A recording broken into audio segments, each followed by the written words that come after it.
ನಾವು ಮನವಿಯನ್ನು ಕೊಟ್ಟು ಅವ್ರಿಗೆ ಹೇಳಿದ್ದೇವೆ.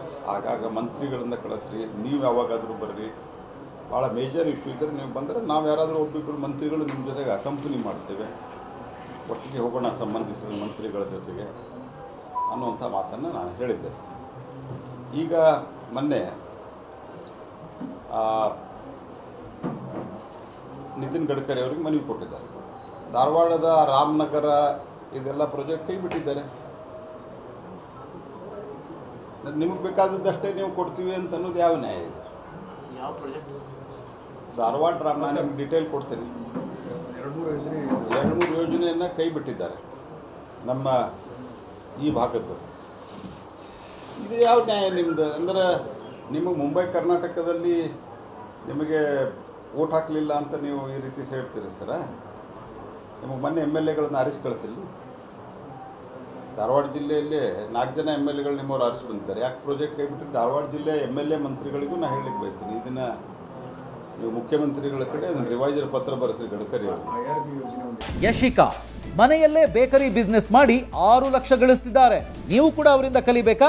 ಅವ್ರ ಜೊತೆ ವಿಡಿಯೋ ಕಾಲ್ನಲ್ಲಿ ಮಾತಾಡಬೇಕಾ? ಈಗಲೇ ಫ್ರೀಡಮ್ ಆ್ಯಪ್ ಡೌನ್ಲೋಡ್ ಮಾಡಿ. ಅಲ್ಲ, ಆದರೂ ಅದು ನಿನ್ನೆ ಹೇಳಿದ್ದೇನೆ, ನಿನ್ನೆ ನೀವು ಇದರೆಲ್ಲ ಗೊತ್ತಿಲ್ಲ ನನಗೆ. IRB ಯೋಜನೆ ಯಾಕೆ ಚೇಂಜ್ ಮಾಡ್ತಾ ಇದ್ದೀರಿ ನೀವು?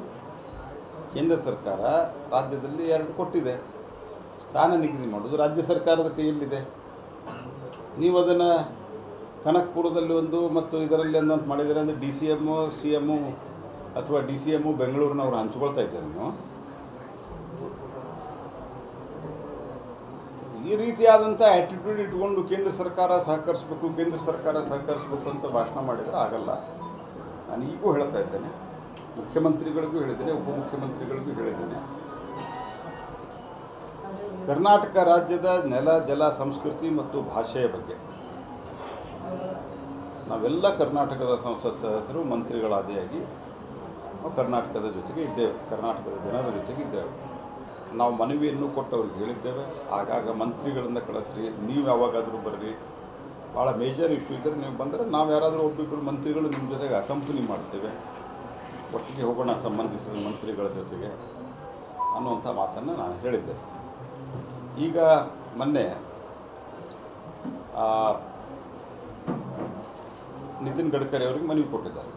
ಧಾರವಾಡದ ರಾಮನಗರ ಇದೆಲ್ಲ ಪ್ರಾಜೆಕ್ಟ್ ಕೈ ಬಿಟ್ಟಿದ್ದಾರೆ.